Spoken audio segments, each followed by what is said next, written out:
All right, this meeting is being live streamed and we will make a start.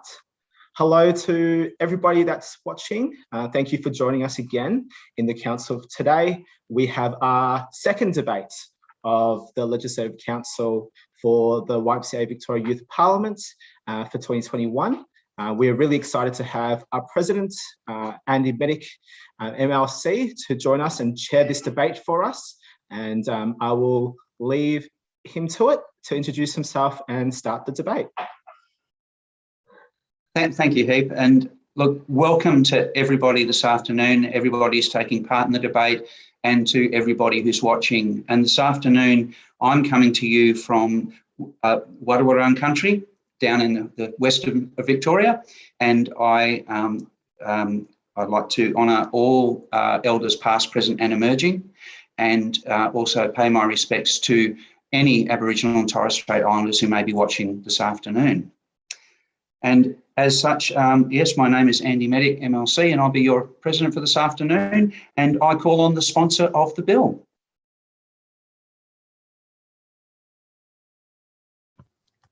President, Honourable Member Goldie, I move to introduce the Compulsory LGBTQIA+ Education for Primary School Students Bill 2021. This bill outlines the necessary addition of queer sex ed and education in order to reduce stigma surrounding queer identities, as well as creating a stronger sense of identity and comfort within our queer youth. This bill also aims to increase the health and mental well-being of queer people on a whole, using education to lower the risk of yet another epidemic to the community, such as HIV/AIDS, as well as lowering the significantly higher suicide rates of the queer community, who currently account for 24% of suicides in our younger age groups. Currently, queer youth is at a proportional disadvantage to their cishet peers. Queer history, neither taught or acknowledged in schools, leads to significant discrimination against the community, which stems from the lack of awareness and education that we have. If I were to walk into a Year 12 classroom today, I could almost guarantee that only a small percentage of the class would know who Marsha P. Johnson is, have heard of the Stonewall riots, which had a major part in creating LGBTQIA+ riots, be aware of the insubordinate amount of gay men which were lost to the AIDS epidemic, and how they were taken care of by lesbians because the wider heterosexual community refused to go near them. Queer knowledge in our modern times has been boiled down to extravagant musicians such as Elton John and Freddie Mercury, the sexualization of lesbian women, and drag queens that we see on our TV. Young people are not the ones to blame for this, and neither are those who have grown up seeing these things their entire lives, creating such a strong stigma and stereotypes surrounding the community. The education system is the one to blame for the utter destruction and obliviousness to queer history on a whole. In order to stop discrimination at its source, we must educate the wider community on where this discrimination stems from. The critically high rates of mental illness in the queer community can be linked directly back to this lack of education. This bill introduces queer education from professionals at a younger age, so maybe one day soon, queer people can exist without the constant slurs and discrimination targeted against them. This simple change to our education systems, which we are only proposing in years 5 and 6, will improve the life quality of countless people. Our bill targets queer education in sex ed as well. Currently, queer identities are erased within our sexual education in schools. Trans people are left for years to figure out why they feel different to everyone else, and it's isolating and damaging. Gay, lesbian, bisexual, pansexual people, and so on, are never taught safe intimacy with a same-sex partner in school settings. I have spent years listening to teachers drone on about female and male anatomy and how to have safe and consensual sex in a heteronormative situation. Some of my peers are not even taught this and simply told about abstinence, which is an even more damaging environment. Lesbian was the most searched word on two of the world's biggest porn sites 2 years ago, yet a majority of the people will never learn how to have safe intimacy with someone of the same sex during their schooling career. Queer people are fetishized in the porn industry and real life, yet denied simple education on their identities and safe sex. Queer children should not grow up seeing their identities as a fetish to the wider community and ignoring LGBTQIA+ identities in sex ed, which further assists the growth of this fetishization. Queer identities are ignored in our current sex education, which is simply not acceptable. Just because someone is queer does not mean they should be denied the right to sexual education in their schools and to the concept of safe sex in a same-sex relationship. We live in the 21st century and queer education is still ignored and stifled. It is beyond damaging to the queer community, and our bill is a major step towards fixing a system that has forever been broken. Queer people should not have to fight to be educated on their identities and history in our schooling system. Thank you. Thank you, and I thank the Honourable Member Goldie for her sponsoring speech as well. So the question is now that the bill be read a first time. All of those opinions say aye.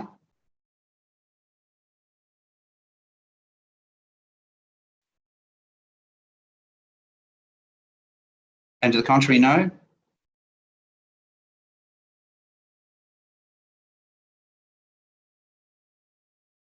Thank you. I think the ayes have it. And I'll now call on the Honourable Member Beard as the refuter.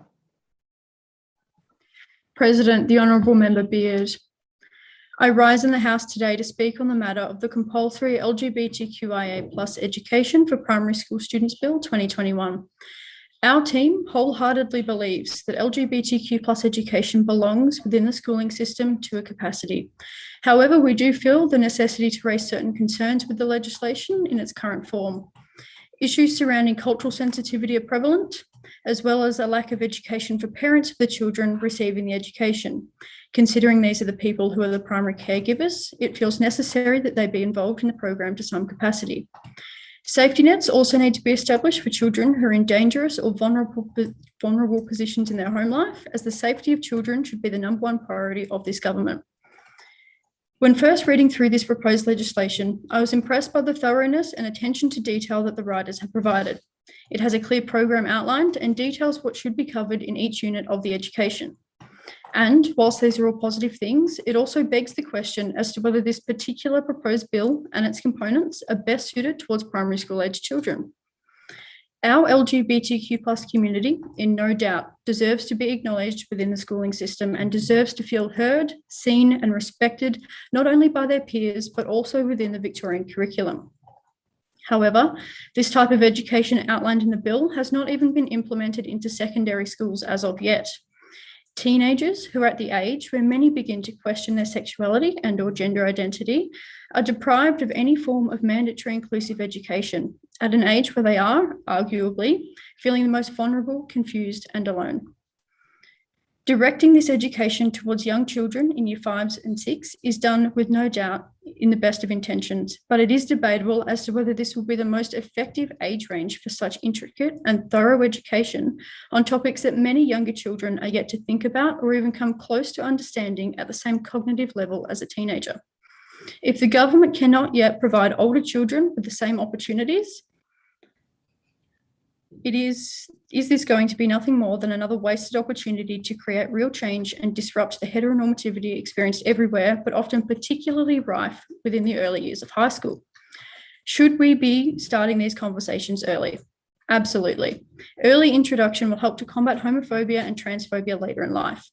But should we be introducing such thorough and sensitive topics at such a young age? Perhaps not. Not only will it be lost on these young people, and it is also at the risk of being taken less seriously than those of a higher maturity level. Thank you. Thank you, and I thank the Honourable Member for their contribution. And I now call on the second Speaker for the Government, the Honourable Member Griffiths.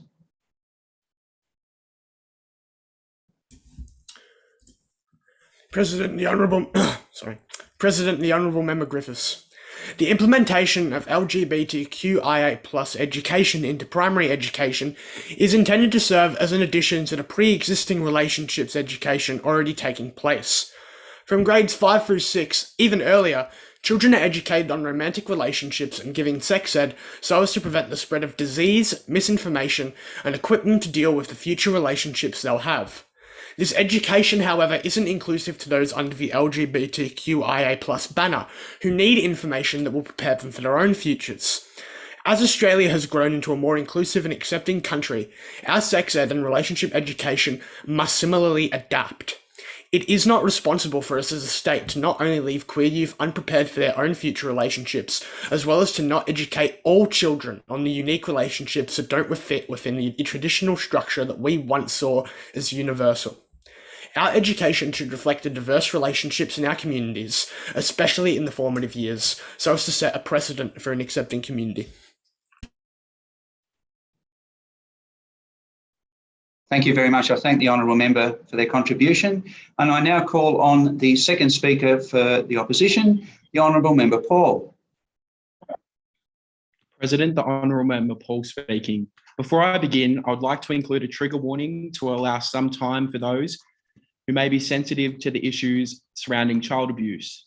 If you feel the need to, you may exit the chamber and reach out to the mental health team. Implementing such an educational program for our young children would mean that safety nets would need to be implemented and developed prior to the implementation of such legislation. Currently, there is no plan by this government to implement such support networks. This must be reconsidered. Child abuse and other forms of abuse are already on the rise, and we believe that the implementation of such a program will increase the risk of children being hurt within their own homes. Proper safety nets must be developed so children know who and where to go to if they're at risk in their own homes. Our current support services are already so overrun.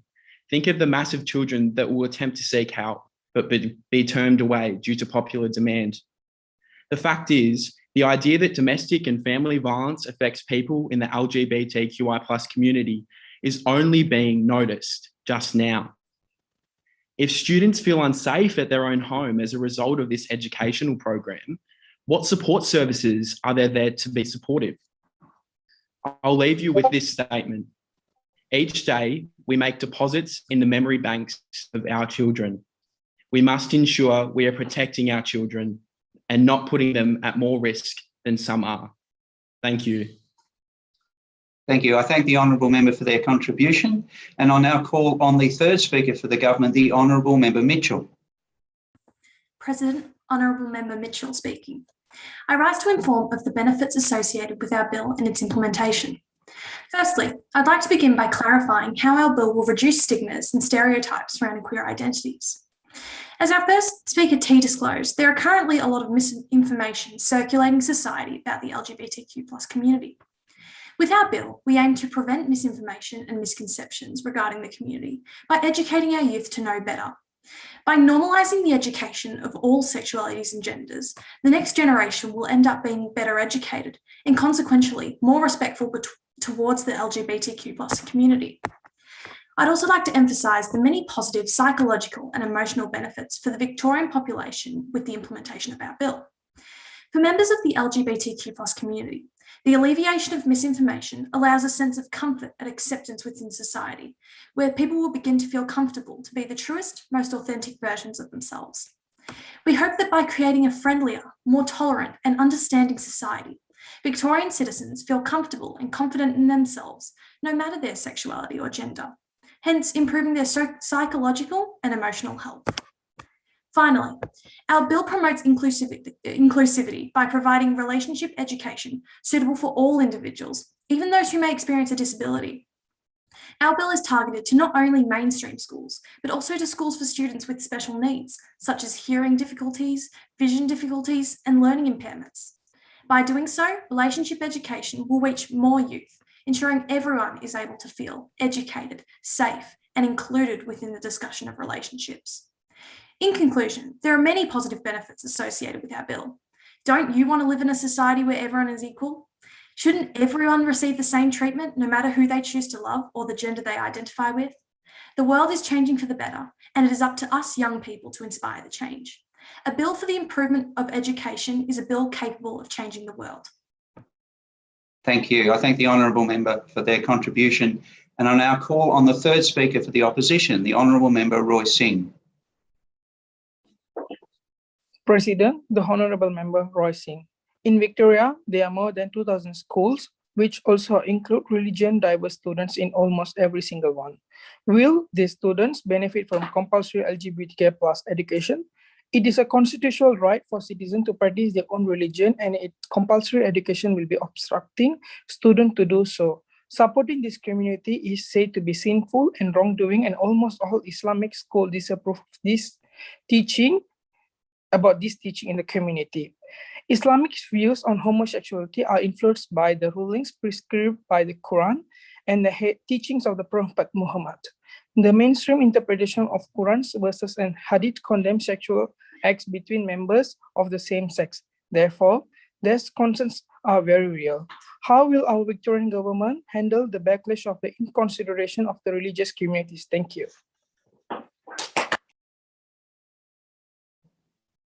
Thank you. I thank the honourable member for their contribution. I now call on the fourth speaker for the government, the honourable member Porford Espinosa.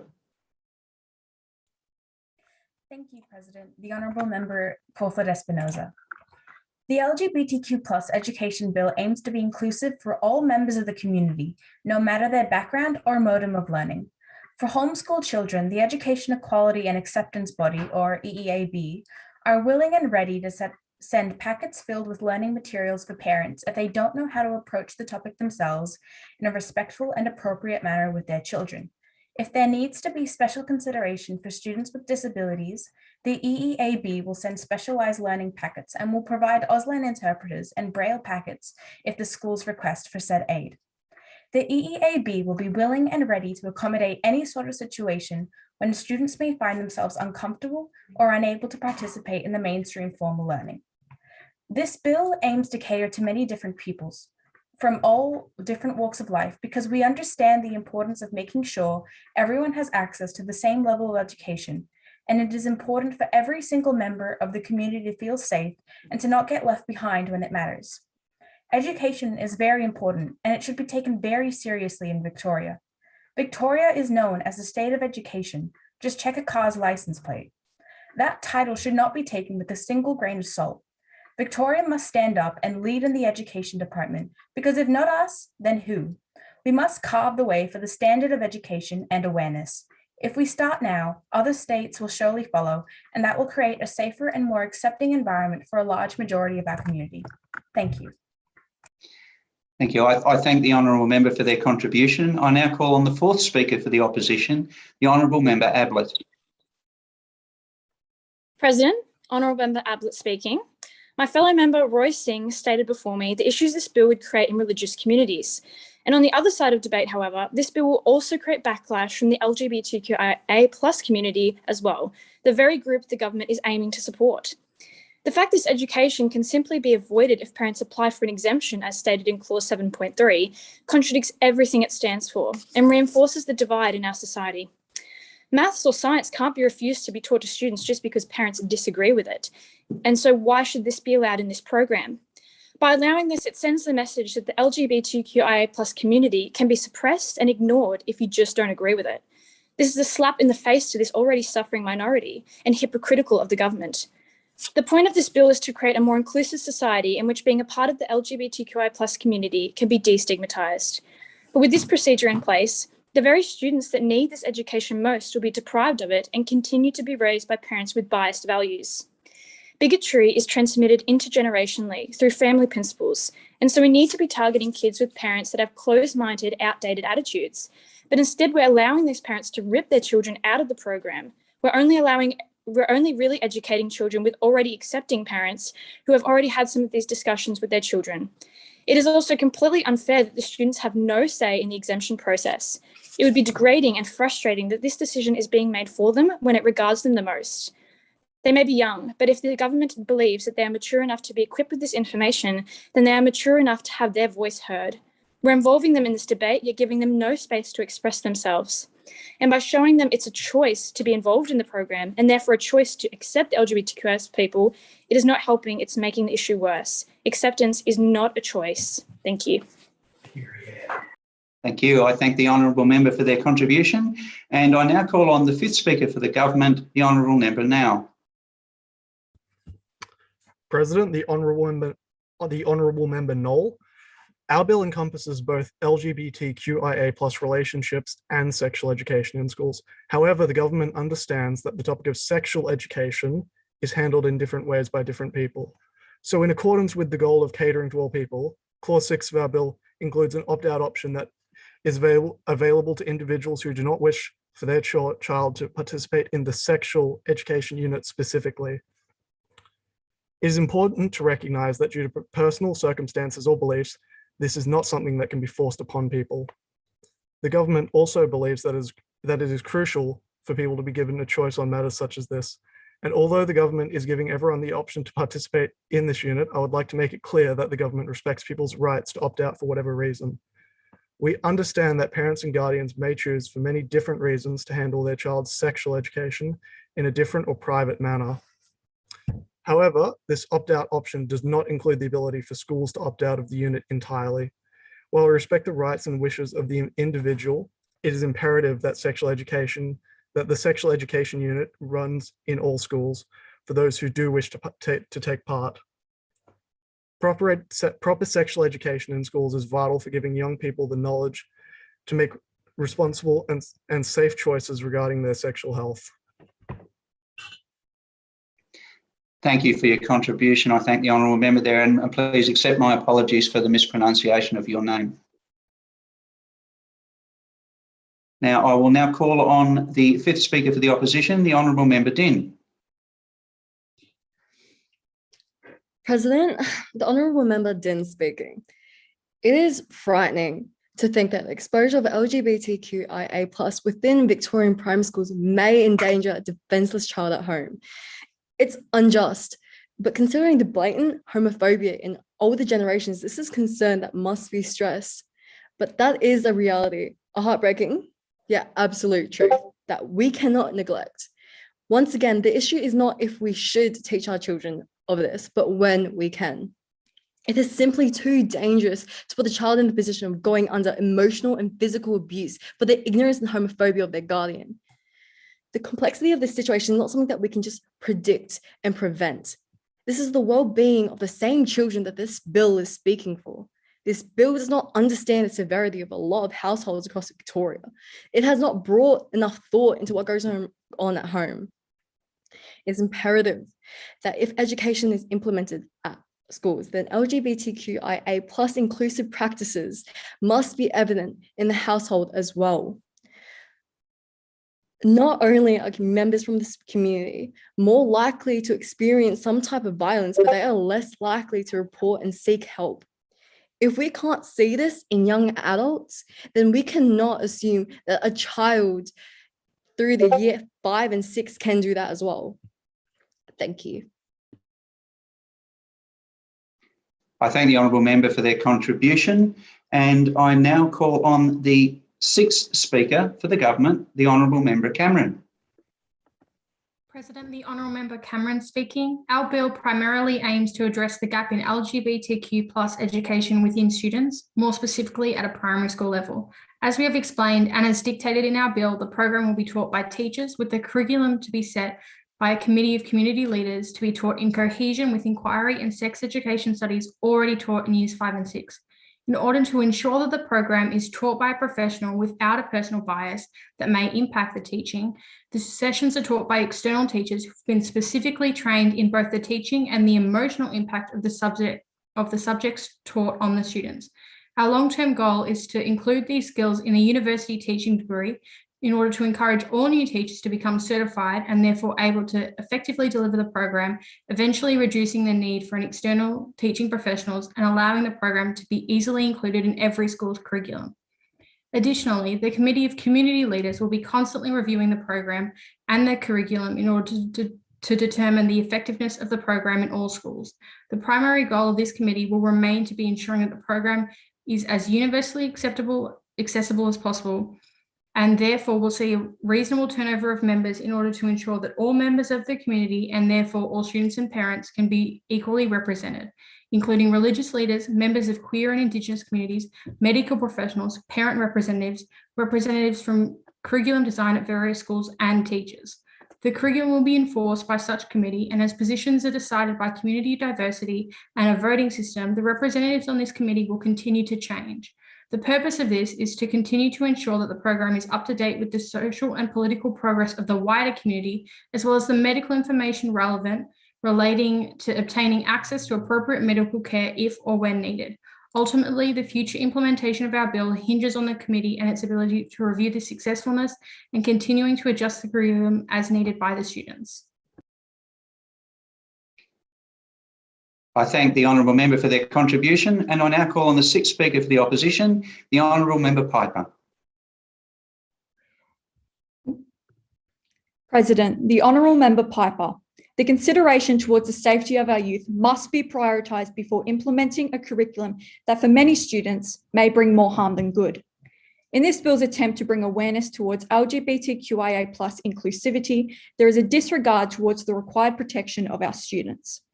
Family violence is a prevalent issue within our state, specifically towards members of the LGBTQIA+ community. According to our nation's leading inclusive health organisation, the LGBTIQ+ Health Australia reported that from a survey conducted in 2020, almost 40% of participants had experienced a form of family violence perpetrated by either their parents or older siblings. An additional 50% of participants had experienced being coerced or forced into a sexual act within the last 12 months. If this bill intends to promote a more accepting and welcoming community, why is the need for a safe environment overlooked? In ignoring the prevalence of family violence against LGBTQIA+ youth, this bill is ignoring the safety of our children rather than supporting them. Are we as a society at the stage where implementing a new curriculum is accepted as a priority over the physical and emotional well-being of young Australian students? Thank you. I thank the honourable member for their contribution, and I'd like to open the floor now for any government speakers who have not yet spoken.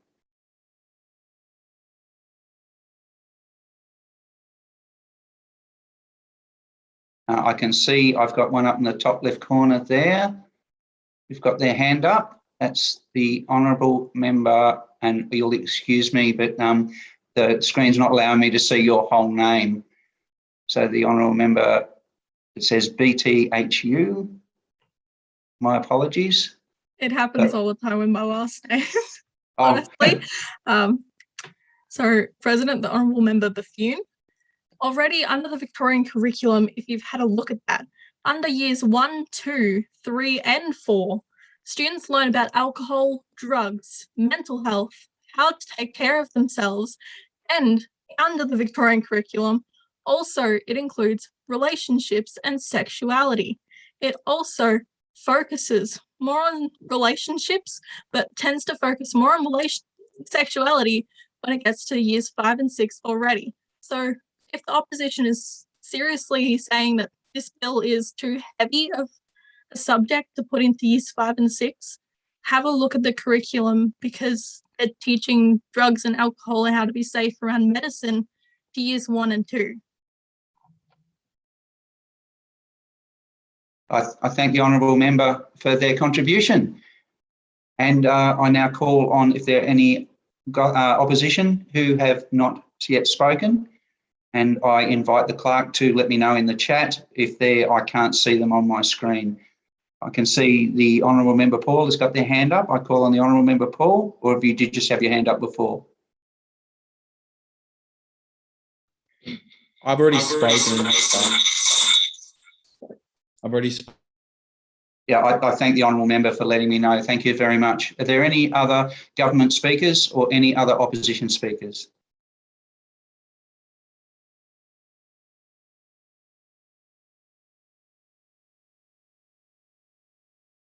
I can see two, one from government.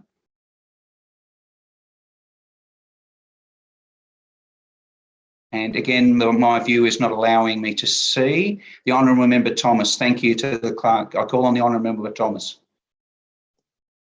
Thank you, President. The Honourable Member Thomas. The government has said that it is important to teach this at a young age, such as year 5 and 6 in schools. However, the average age at which a person realizes what their sexuality is 14 years old. It seems a bit too early to teach children of an issue such as this. Well, I shouldn't say issue, but an important matter such as this. Thank you.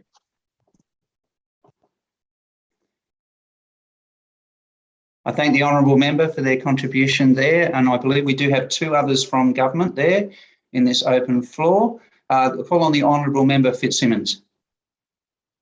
President, the Honourable Member Fitzsimmons. There is a fine line between religious freedom and blatant transphobia and homophobia and discrimination.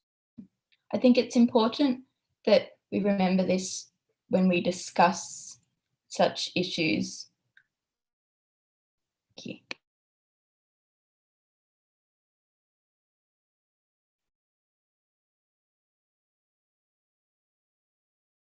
I think I'm hoping we haven't lost the Honourable Member, but I assume that they've finished what they were going to say because they put themselves on mute, I believe. Now, let's see. So I now call on the Honourable Member Scott from the opposition. Thank you, President. The Honourable Member Scott. I would like to draw to your attention the fact that this education does not continue into secondary school. As the Honourable Member Thomas has pointed out, the age at which this is important is older than years 5 and 6. Yes, this is great to begin at this age, but we need the continuation if we are going to see a real impact. Thank you. I thank the Honourable Member, and I now call on the Honourable Member Duke from the government. President, the Honourable Member Duke, I would like to acknowledge that this bill is about normalising LGBTQI+ education. It should be at the same time as heterosexual education, which for some reason the opposition isn't acknowledging.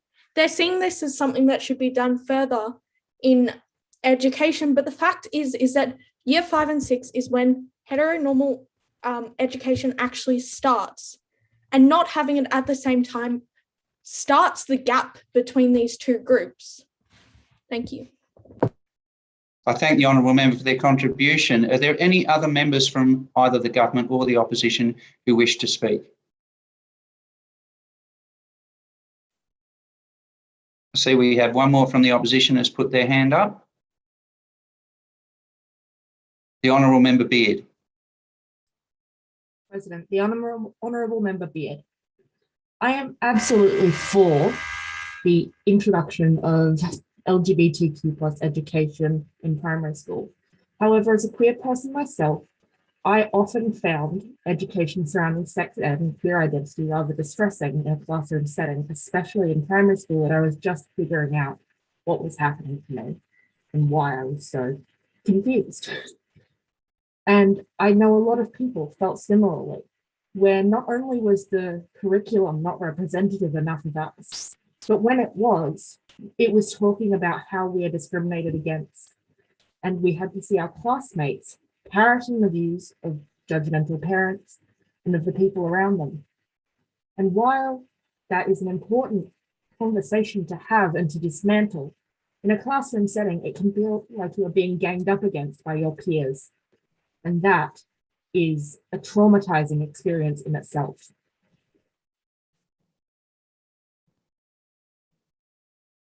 Thank you. I thank the Honourable Member for their contribution as well. And I make one final call for members from both government and opposition.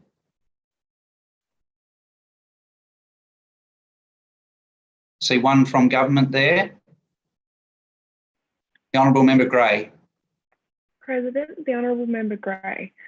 As the Honourable Member Scott says, LGBTQIA+ education is not continued into higher year studies in high school. However, if we are able to grow the program it would be much more beneficial than completely shutting it down and denying children of that education and further causing segregation, as the Honourable Member stated earlier. Thank you. Thank you. I thank the Honourable Member, and I now call on the Honourable Member Cruz.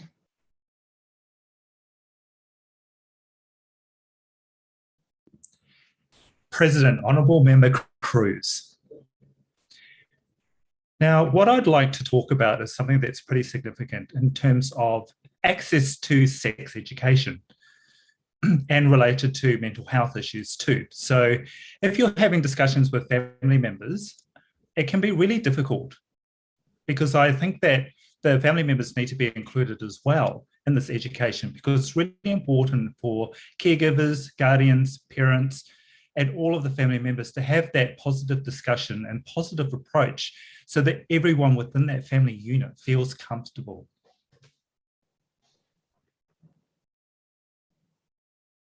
Thank you. Thank you very much. Thank the Honourable Member for their contribution. I now call on the Honourable Member Valentine Rawlins from the Government. President, Honourable Member Valentine Rawlins. The opposition keeps reiterating that this bill does not continue into high school. As a queer person myself, I was discovering myself during year 5 and 6 a lot more than I was in high school. This bill will, as it continues, it may aim to get better in access into high school as well.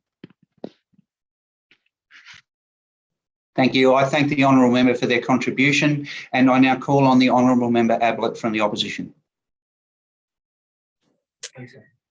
We just had some issues while listening to the government speech. The mention of fetishisation is, in our opinion, not appropriate for primary school students, and it really crosses the line, and that is not included in normal sex education. So why is that being included now? It doesn't bridge any gap. It's simply just crossing the line of inappropriate. And also, teachers are only trained on this topic for 5 hours, whereas the students are trained on it for 20 hours. So how can the teachers be fully equipped to teach their students about this topic when they're not really understanding of it themselves? Thank you. I thank the Honourable Member, and there being no other further speakers, I see no others with their hands up. No, one last call. No, thank you very much. I now call on the sponsor of the bill, the Honourable Member Goldie, for right of reply.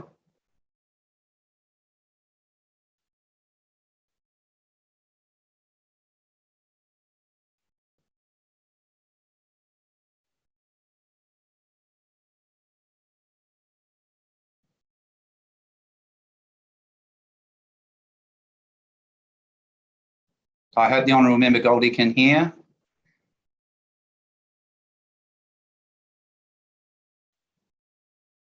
I'll make another call for the Honourable Member for Goldie for right of reply. You might be on mute there, I think. Their mic isn't unmuting, apparently. Okay. Ask the clerks or Heath, do we have any way of fixing that problem? It looks like they've got it's not under their control. It might be a technical issue there that they need to be unmuted. Shanti speaking. I think we had one more member of the government who wanted to speak, and maybe they can go while Goldie's figuring it out. That would be entirely appropriate. Thank you, Shanti. And I ask the clerks too, if you can see who that is. The Honourable Member Boyd. The Honourable Member Boyd. I call on the Honourable Member Boyd to make a contribution. Thank you. President, the Honourable Member Boyd. I would like to point out the opposition's clear contradictions in their understanding of the opt-out element of this bill. They have both stated that we need to remove this feature so that it's mandatory to ensure the effectiveness of the education, and simultaneously that we need to extend this opt-out feature to teachers and schools.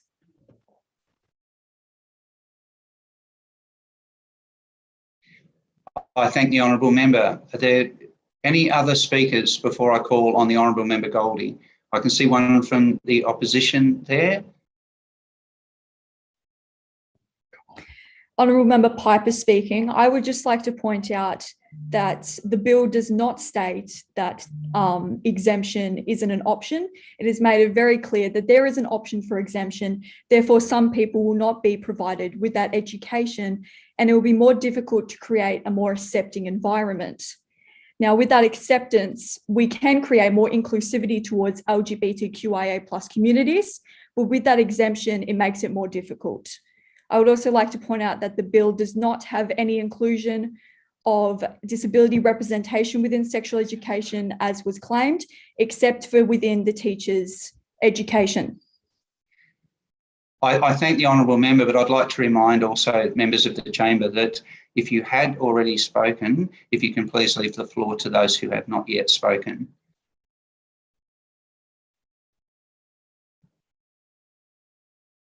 And I see we have a government speaker there with their hand up. President, Honourable Member McRae, I'd just like to address the opposition's point there, which they furthered their contradiction, because discussing the opt-out feature, they both have combated it and pushed against it. It also raised the issue of people for religious reasons wanting to opt out.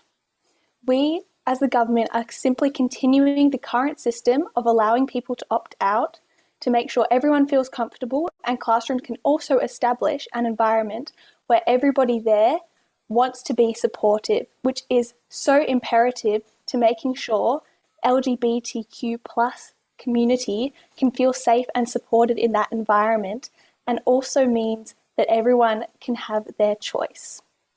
Could the opposition please address this? What would you like changed? Because you are simply saying you want more options to opt out, yet also you want no one to opt out. Thank you. I thank the member. I did see a hand up from the opposition. Yes, so Honourable Member Ablett speaking. I just wanted to address that and say that we are trying to just present the points of view that you government will have to face when you put this bill forward. There will be issues from both sides, and we're trying to offer that to you and try to protect all members of our community. Yes, they both may contradict to a degree, but they both needed to be said here so that we can be reflective of our people. Thank you. I thank the honourable member for their contribution. If there are no more, and I'd just like to remind everybody again that if you have already contributed to the debate, you must leave the floor to those who have not. So if there are any others who wish to contribute, we'd be happy to hear from you.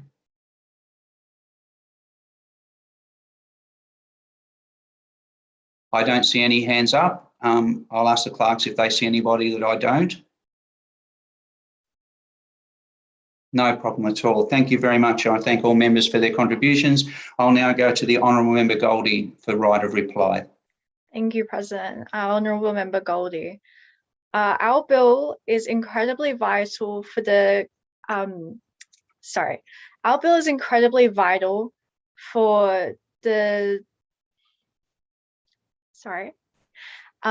our bill for queer education in the upper primary years is incredibly vital to be able to integrate queer people into our community, because they've been ignored and stifled for years. We need to implement something that is going to take a step towards integrating this community and stopping the discrimination that has been happening for years. Our bill has targeted every issue that we could think about, from the opt-out features to the informing parents of what is going on with their children's lives. Children are getting to the stage of their lives where they are thinking about things such as their sexuality and gender at the end of primary school, and going into high school, it can be even more confusing. Our bill is vital to try and make a change in the community, because at the moment, it's not happening. And it is vital to educate everyone so that we end this cycle of discrimination. Thank you. Thank you. I thank the honourable member for your contribution, your right of reply there. And before we move into the reading of the bill for a second and third time, I'd just like to remind all members that this is a conscience vote. So you may vote whichever way you feel. You may cross the floor if you wish. So the question is that the Compulsory LGBTQIA plus Education for Primary School Students Bill 2021 be now read a second and a third time. All of those that opinion say aye.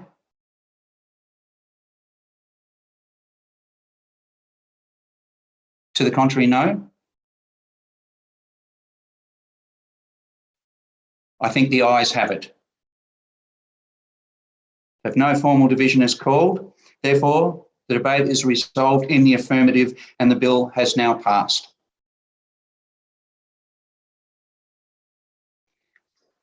I just want to thank you all for such a great debate today. I was watching carefully the reactions and the chat in the chat box there, and might I say that whilst it was spirited, it was extremely respectful, far more respectful than debate often occurs in my chamber. So I thank you all for that. And just as a last thing, I continually say to many young people that the future of lawmaking in this state and indeed in this country is not in my hands. It is only there temporarily and people like me. I would rather see a chamber filled with young people from all backgrounds, because the challenges that are faced by our state, that are faced by our country and indeed our world, are generally not being addressed by old men in suits. They need to be addressed by young people and will face them in the future and far more willing to act. So I encourage you all to go beyond this debate today, to join a political party, whichever your affiliation might be, and become actively involved in politics and become the change that you want to see. Thank you again, Andy. Can we grab a couple of reactions for Andy there? You'll see on the right-hand side, some love hearts there, some clap reacts. Thank you again for your time, Andy, and thank you for chairing this debate. We hope you enjoyed it, and we hope that it was spirited, but not too over the top, and we hope to see you next year or in future years as well, if you're re-elected next year. So if we want to once again thank Andy for his time, and we will commence with a congratulations to the Westbourne team. Congrats. And I will now bring up James and Shanti for a bit of feedback and a bit of conversation, and then we'll let you go. James is here.